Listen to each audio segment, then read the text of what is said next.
Sure.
Daniel Graham and Adam Carruthers, during the late evening of the 27th of September 2023, you set off from your homes in the Carlisle area, travelling together in Mr. Graham's Range Rover to the car park below Sycamore Gap. You went with the intention of felling the sycamore tree which had grown in the dip in Hadrian's Wall near Crag Lough in Northumberland for well over 100 years. As experienced tree surgeons, you took with you the tools which you needed for that task: a chainsaw with a long blade of sufficient size for the girth of the trunk, and a can of spray paint to mark the outline of the wedge in the trunk which you intended to cut. It was a dark night and the weather was stormy. During your journey of around 40 or so minutes, you travelled through Brampton and along the military road towards the Twice Brewed Inn, and then turned left up to the Steel Rig car park. You arrived there shortly before midnight. From the car park, you both walked for about 15 or 20 minutes to the tree, and you set about your task. Mr. Carruthers, you marked the trunk with spray paint to assist in cutting out a wedge from the trunk to create a hinge. You felled the tree, a process which lasted no more than 2.5 to 3 minutes from start to finish. Mr. Graham, you had taken up a viewing point a short distance from the tree and recorded the felling of the tree on your mobile phone. The jury was shown the enhanced footage from that phone created shortly after midnight. It showed the outline of Adam Carruthers using the chainsaw, pausing to lift the wedge out of the trunk, the further cutting, and then the tree crashing down over Hadrian's Wall. Having done what you set out to do, you both returned home, retracing your journey down from the car park at Steel Rig towards the military road at 58 minutes past midnight. You took with you the wedge of trunk which had been cut from the tree as a trophy. During the journey home at 1:30, Mr. Carruthers, your partner, sent you a video of your newborn baby being bottle-fed. You responded with the message, "I've got a better video than that." Only a few minutes later, at 39 minutes past 1, Daniel Graham forwarded to Mr. Carruthers' phone, no doubt at his request, the video of the tree being felled. In its unenhanced state, of course, this video showed nothing. When you returned to Daniel Graham's yard at around 2 a.m, you took images of the boot of the Range Rover containing the chainsaw and the wedge of trunk which you'd taken from the tree.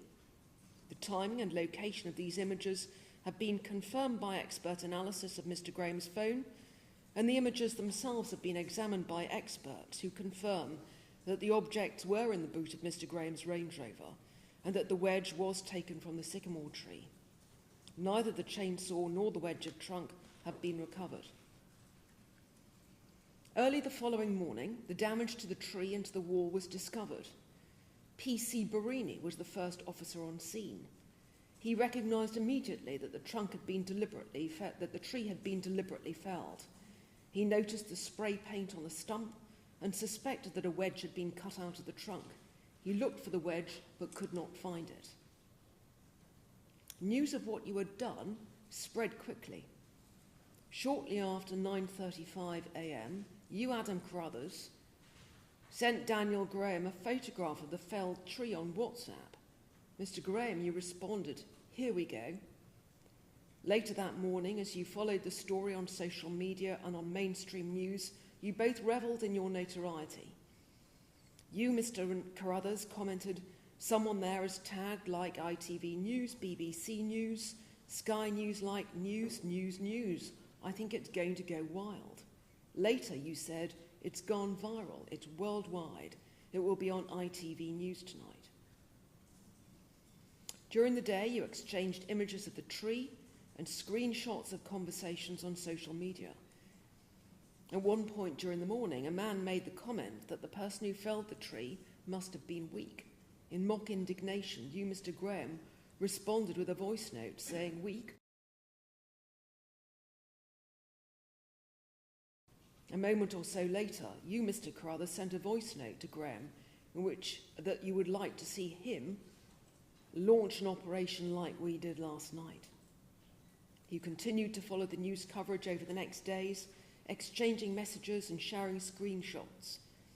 You followed the coverage of stories of the arrest of a teenager and later of an older man who was arrested in connection with this offence. You were both then arrested on the 31st of October 2023. Daniel, Graham and Adam Carruthers, on the 9th of May of 2025, the jury found you guilty of 2 counts of criminal damage. The first count concerns your felling of the sycamore tree.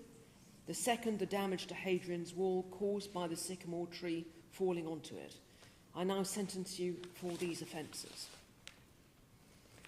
I have set out the facts of which I'm sure.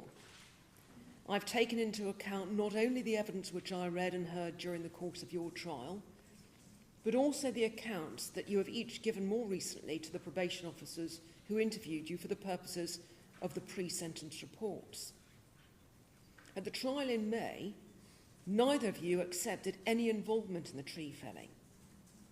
In your recent interviews with the probation officers, although seeking to minimise your culpability, you have, however, both admitted being present and involved. And it's on this basis that I can now be sure that you, Adam Carruthers, were the person who felled the tree, whilst you, Daniel Graham, assisted and encouraged him by driving there and back, and not least, by filming the crime on your phone. The Sentencing Council has published offence-specific guidelines for criminal damage other than by fire value exceeding £5,000. These guidelines have been enforced since the 1st of October 2019. The Sentencing Council made clear in its response to the consultation before that guideline was introduced that its aim was to ensure that all sentences are proportionate to the offence committed and in relation to other offences. Under Section 59 of the Sentencing Act 2020, the court is required to follow sentencing guidelines relevant to the offender's case, unless satisfied that it would be contrary to the interests of justice to do so. I must impose a sentence which is within the offence range specified in the relevant guideline, unless it would be contrary to the interests of justice to do so. The offence range in the relevant guideline is discharge to 4 years imprisonment. If I determine that a term of imprisonment is necessary, then the term of that imprisonment must be the shortest term commensurate with the seriousness of the offence. Where a case falls within the guidelines will inevitably be fact-specific. Comparison with previously reported cases is unhelpful. It's for me to decide where the appropriate level of sentence falls for this offence committed by you both, having regard to the culpability and harm factors set out in the guideline, together with any adjustment for aggravating and mitigating factors. The guidelines require me to identify the offence category by reference to your culpability or blameworthiness and by reference to the harm caused. And I make the following findings and observations, therefore, concerning your culpability. First, I am sure that the offence in count 1 involved a high degree of planning and preparation. I can't be sure when you made the plan, and I accept it may only have been made earlier that evening, but the venture required thought and preparation. You had to work out how you were going to get to the tree and had to ensure that you had the necessary equipment with you, including a long blade of the correct dimensions for the trunk and spray paint.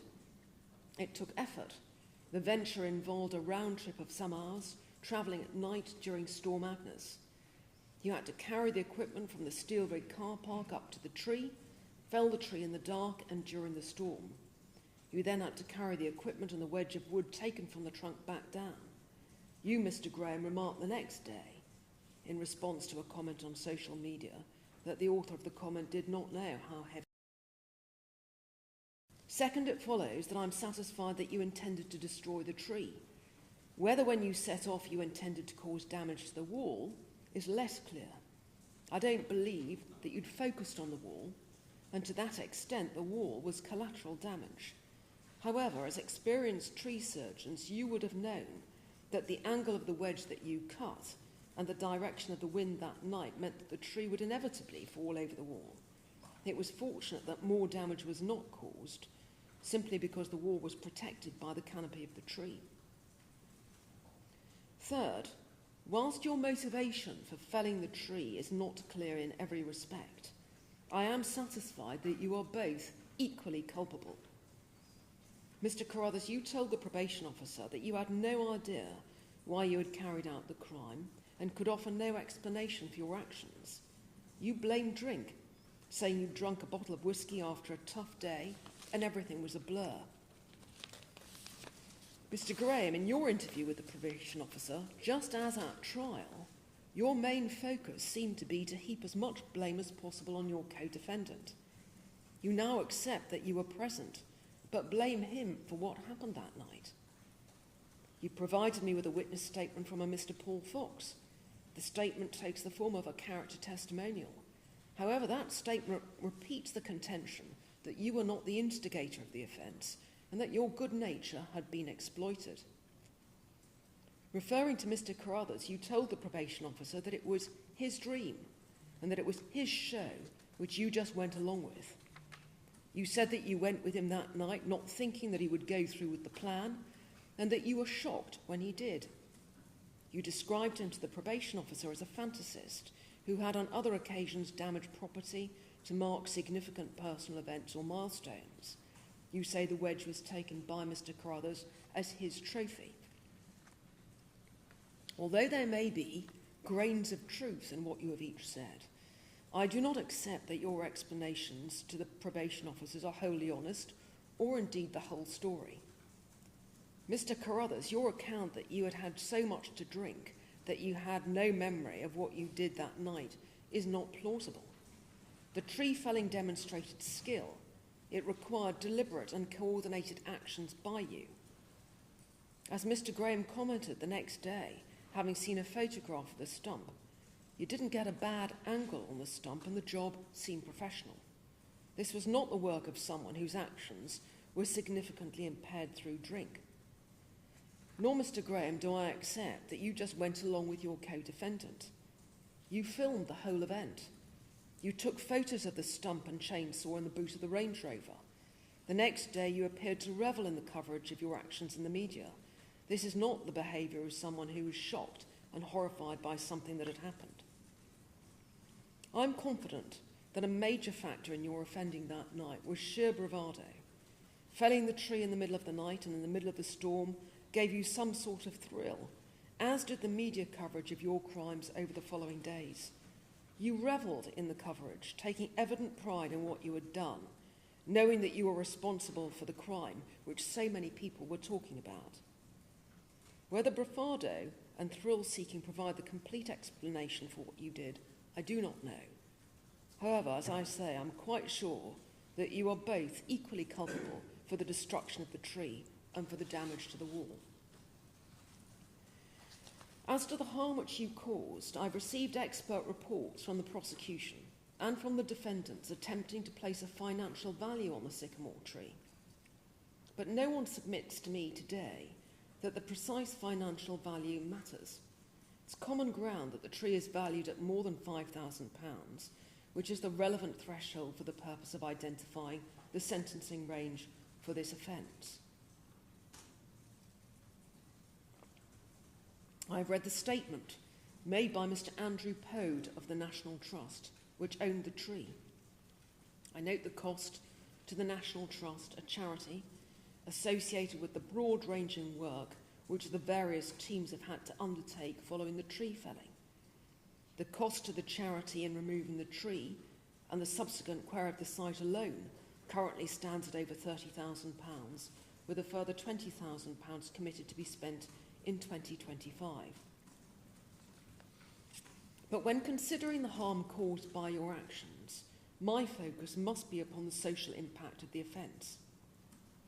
The contents of Mr. Pode's statement and the examples of heartfelt messages from members of the public he has provided reflect my own impression from media accounts of the public's reaction, which was one of widespread shock and bewilderment.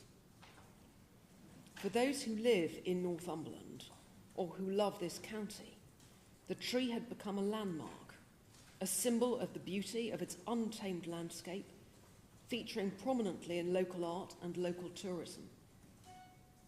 For others, the tree had become a place of special personal significance, where marriages were proposed and personal tributes to loved ones were left.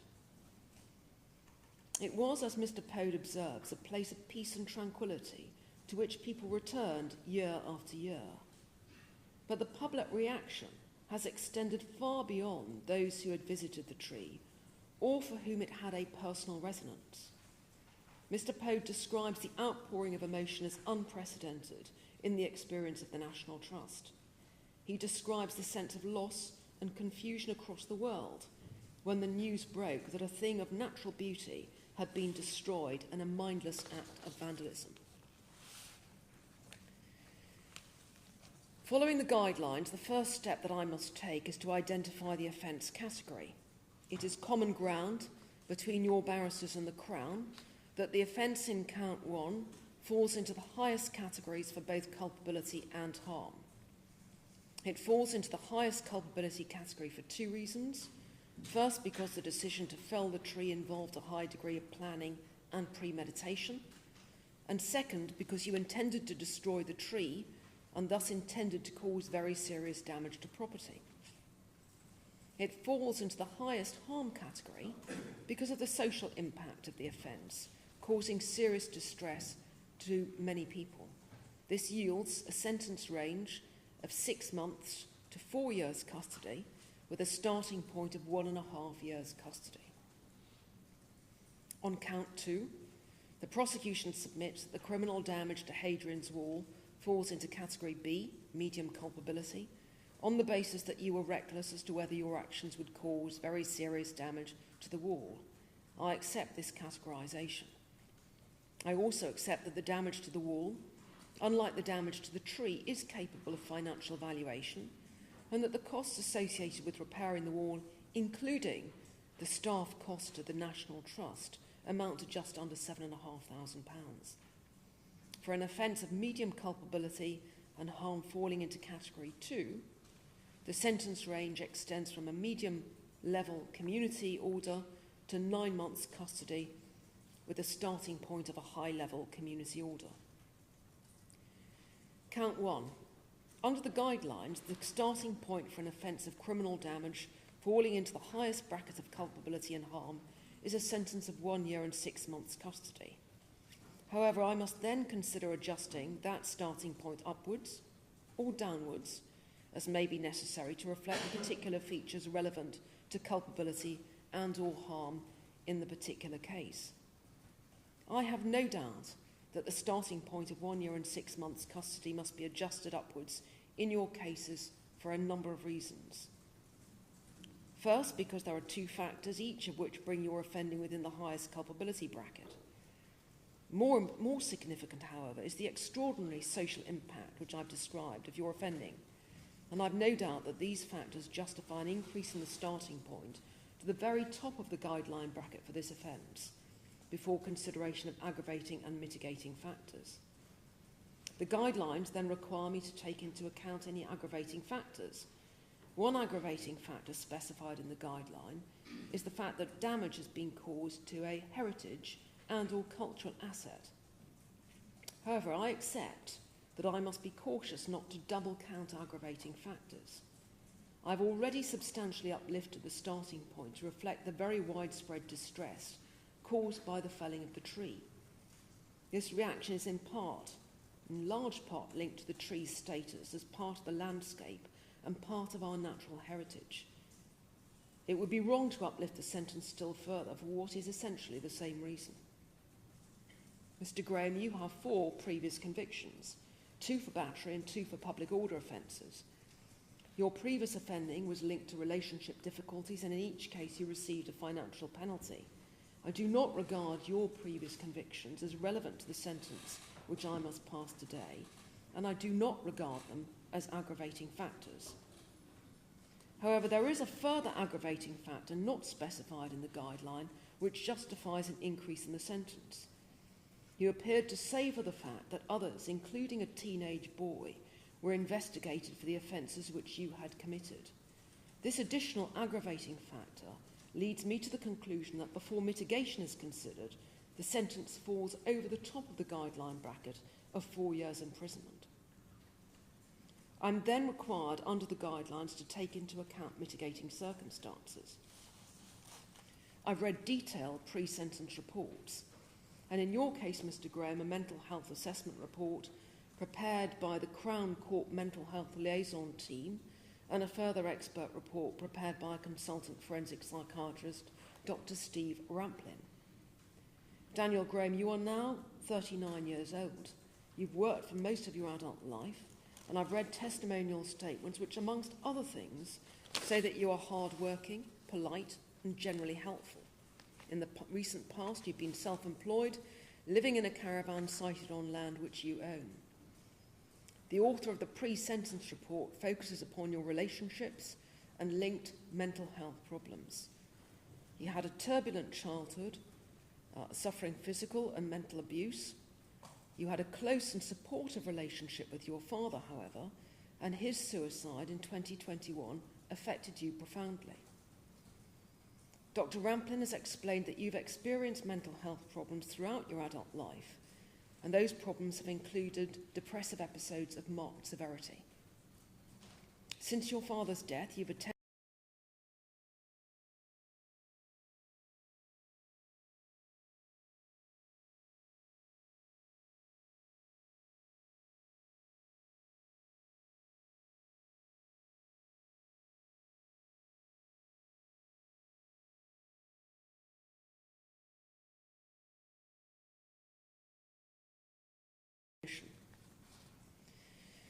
Mr. Carruthers, you're now aged 32. The pre-sentence report records that you have 2 children with your long-standing partner. One of those children has special needs. You've worked hard throughout your adult life, and you are, or were, financially secure, having been employed at Cumbria Turf for many years. The author of the report describes you as demonstrating emerging remorse, although still struggling to accept responsibility for your actions or to recognise the impact of your actions on others. You have no previous convictions. As I've remarked, I must take into account in your favour any mitigating factors. I've considered Mr. Graham's background mental health problems carefully. However, it appears from the report of Dr. Ramplin that you, Mr. Graham, do not regard those problems to be relevant to your offending, nor do I. Your offending that night was not in any way caused by or linked to your mental health. Further, according to the report from Dr. Ramplin, your depressive illness is currently in remission. You reported to him suffering no significant depressive symptoms, no suicidal ideation. You demonstrated reasonable function both in interview and in prison, and you are coping well in prison. Whilst acknowledging that your mental health history is informative background, there is nothing in the material available to me today to suggest that a custodial sentence will weigh more heavily on you by reason of your diagnosis or your mental health history. I've also read and understand the testimonial evidence served on your behalf and take into account that your caravan has been damaged and that you've received hate mail as a consequence of your conviction for these offences, but I'm afraid I do not regard these as mitigation either. I've taken into account Mr. Carruthers' personal circumstances. I accept that Mr. Carruthers is an active caregiver to his children, including one with special needs. But I'm told that that child is coping well in mainstream school and that your partner is able to care for the children. In short, whilst acknowledging again that your personal background is informative, it does not, in my judgment, afford a basis for reducing your sentence. I accept that in the case of Mr. Carruthers, there is some modest mitigation in the form of an absence of previous conviction which justifies a discount. Mr. Graham, you have previous convictions, but as I've said, they are for very different offences to those which you face today. I've considered carefully whether I should afford only Mr. Carruthers a degree of credit to reflect his character.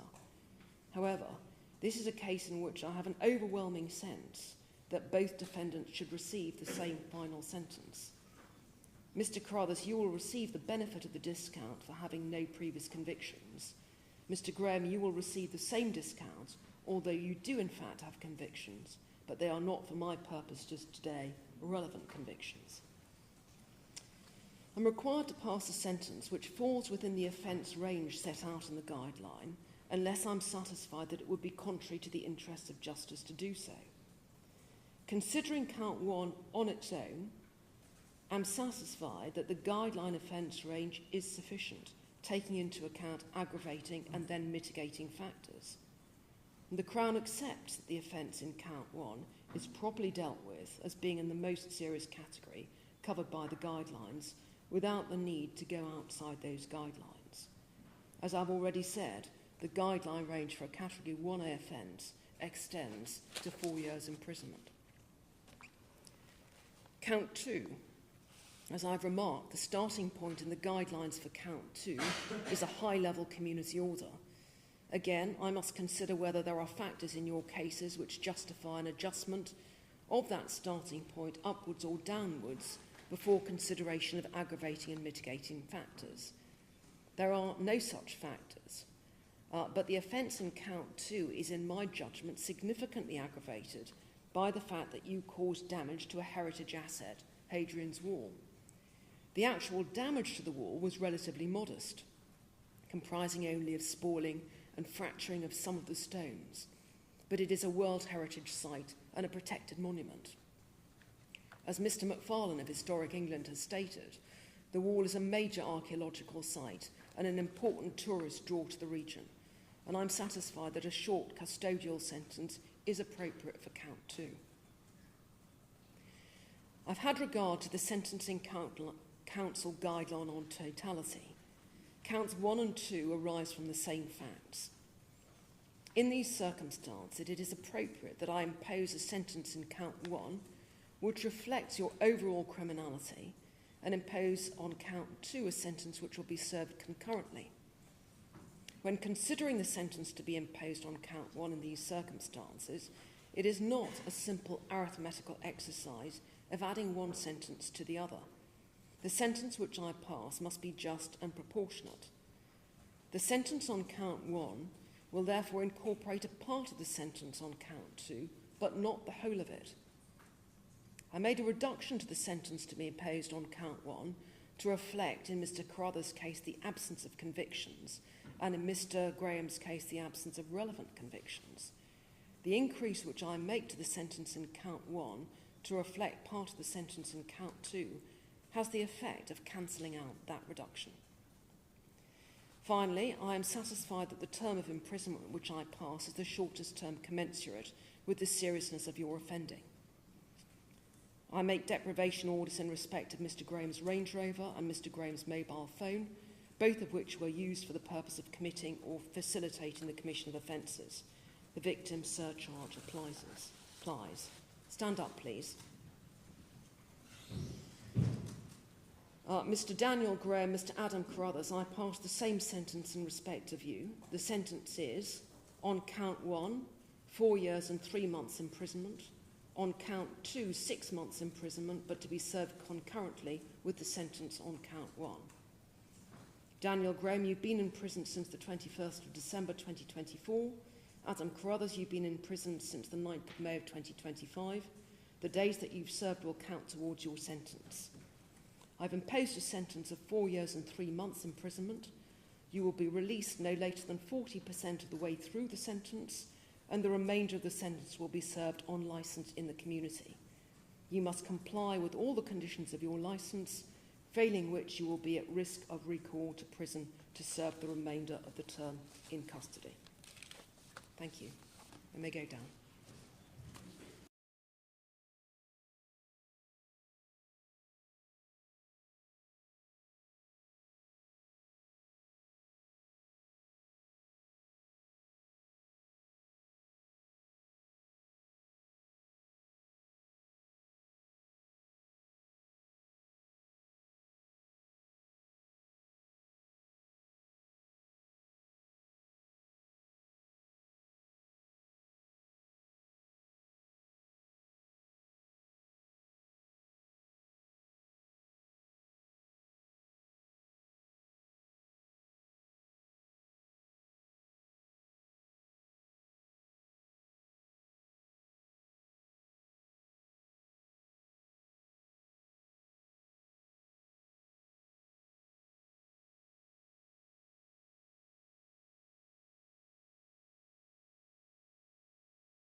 court when they got the sentence.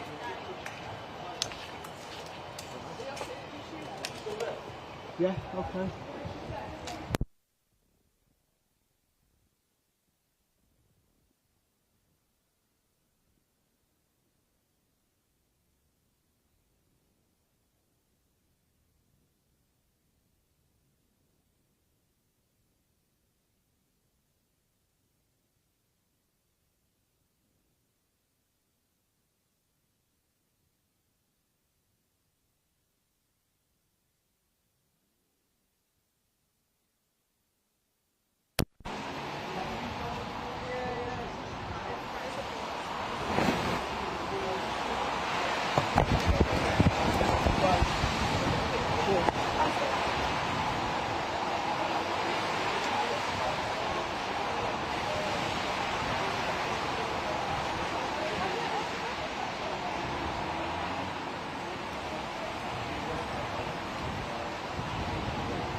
CPS coming out?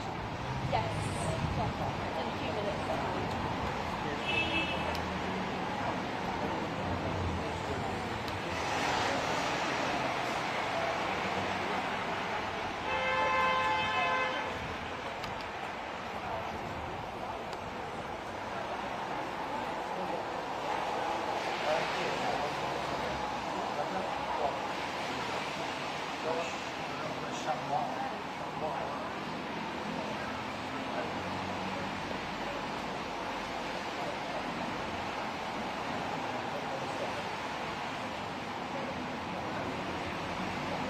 No, the super step.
Well, we said about 5 minutes, about 10 minutes or so. Is it stay at this road? Yeah, I'm far down on the street.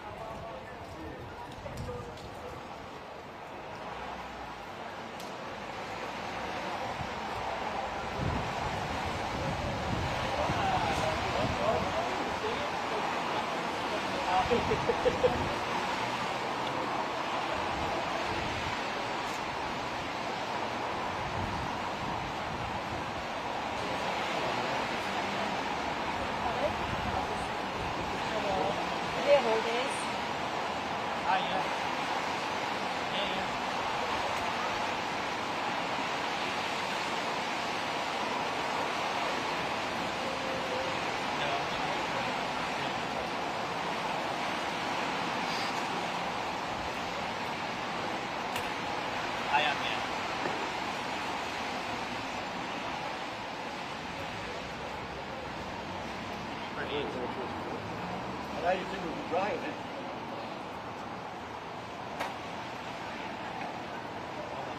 Can you JP them out? Yeah. Yeah, I'll pick them. Brilliant. Thanks very much. Right. Yeah. Oh, okay. No problem. Thank you.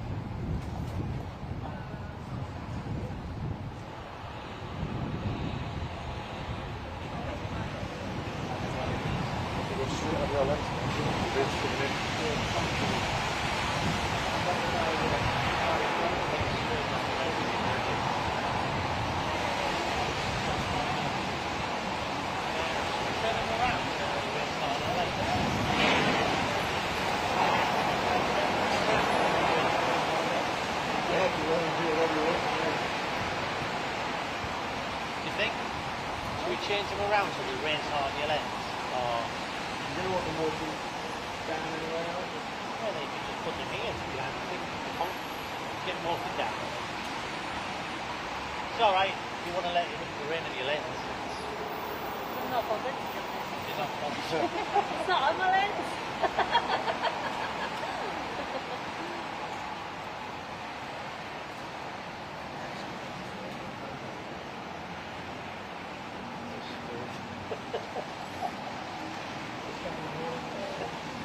Which one? I don't know if I've got them on that one.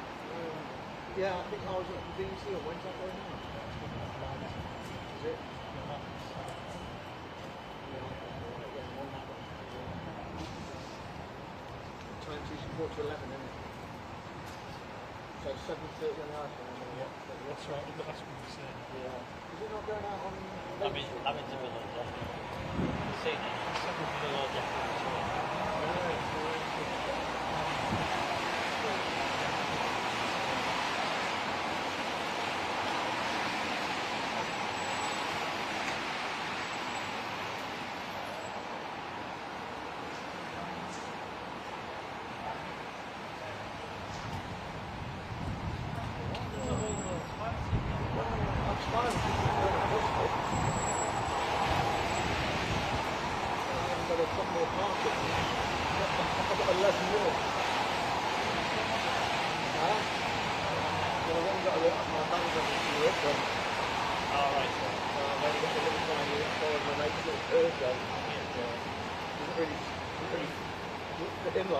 Like normally does.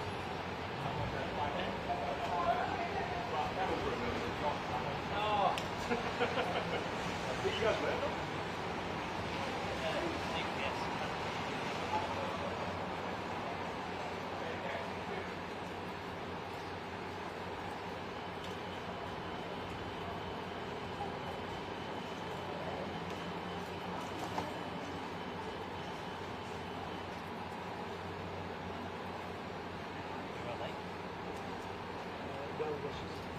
Well wishes.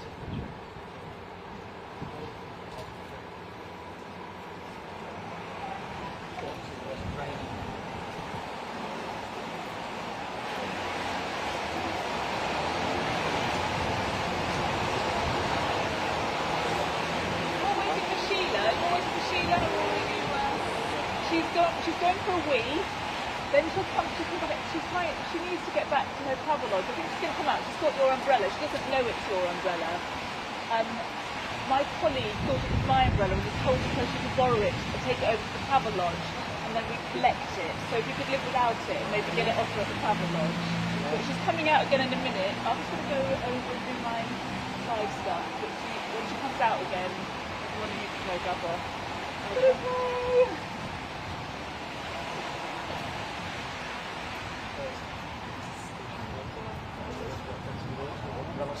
What's this dry there? Yes, well done.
Enough fun.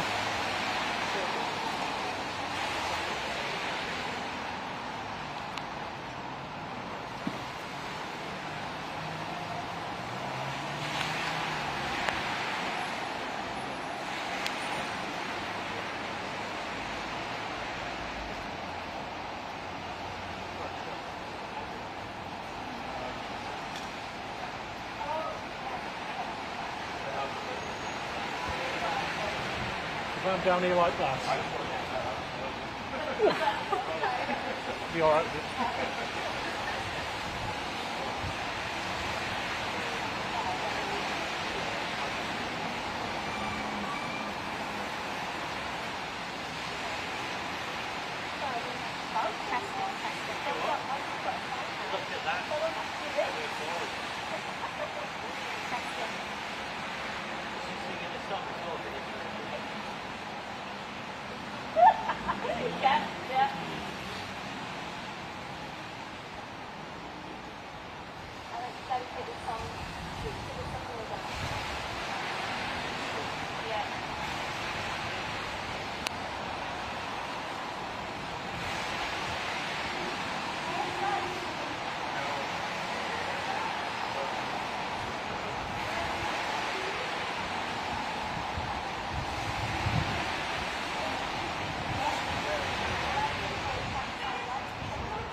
Oh, yes. Oh, play golf. Someone else on the press association. So I've got an agency who works for a lot of different things. So I've got your name before. Yeah. Of course, yeah. Just tell me again, why did you come up to that? Because I wanted to be at the sentencing and I wanted to see justice done, which I'm disappointed because we haven't. I don't think that was justice. I don't think it's long enough. No. It should have been 7, 9 years. 7, 9 years. Not But enough why? years. What they come here for to cut a tree down? They live in Cumbria. There's plenty of trees in Cumbria that can cut bloody down. Yeah. Why come and do all this? I know I'll probably get bloody shot on stab or something for saying it, but I don't care. I'm 78, he's 84, and I couldn't give a fuck what I say. Are you coming on the train? Yeah, especially for this. I'm recovering from a major operation, and I was getting well in it. Yeah. Wolverhampton, we've got the train on Sunday. I'm stopping for a few days, but we came here especially for the safety. What made you think it's so important for the Because it's our heritage. It's our heritage. We are Geordies, and as I say, Hadrian didn't chop it down. Hadrian built his wall around the Sycamore Gap. So if Hadrian can build around it, why should a couple of idiots from Cumbria come and chop down our assets? You know?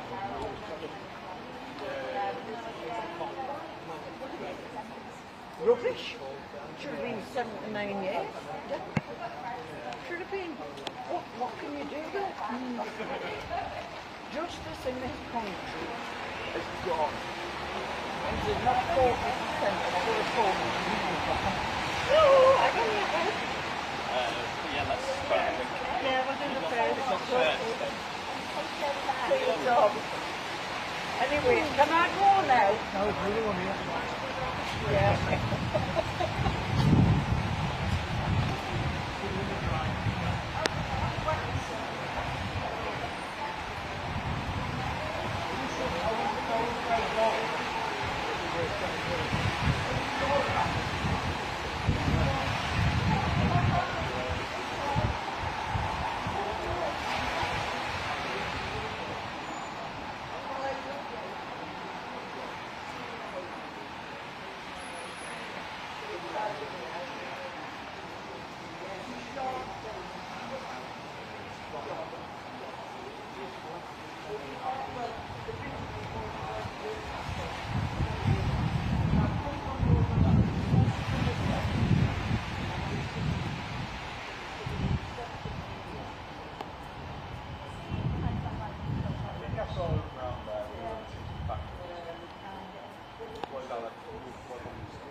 You ready? The felling of the iconic tree at the Sycamore Gap site in September 2023 was a deliberate act on the part of Daniel Graham and Adam Carruthers. Since the felling of the tree, both men have tried to evade the consequences of their criminal actions, cynically lying about the part they each played and blaming each other for the mindless destruction of this historic landmark. Over the course of their trial, the Crown Prosecution Service meticulously picked apart their fabricated accounts of these events, demonstrating beyond doubt each man's direct involvement in securing custodial sentences against them both. No financial figure alone could ever convey the true scale of the damage caused by the pair's actions. The universal reaction of disapproval and anger following the destruction of the site speaks volumes of the emotive impact on the public. We only hope that those affected by these events could take some comfort in seeing those responsible jailed today. Thank you. Can you confirm your name and title, please? Yes, I'm Chris Atkinson. I'm a Senior District Crown Prosecutor with CPS North East. Right, thank you. Thank you.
Huge favour.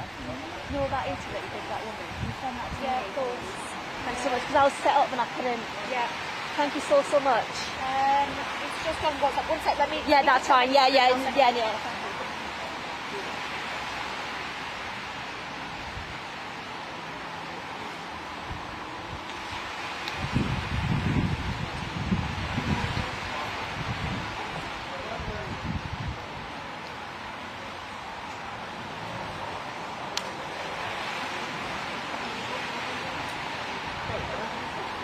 It's not about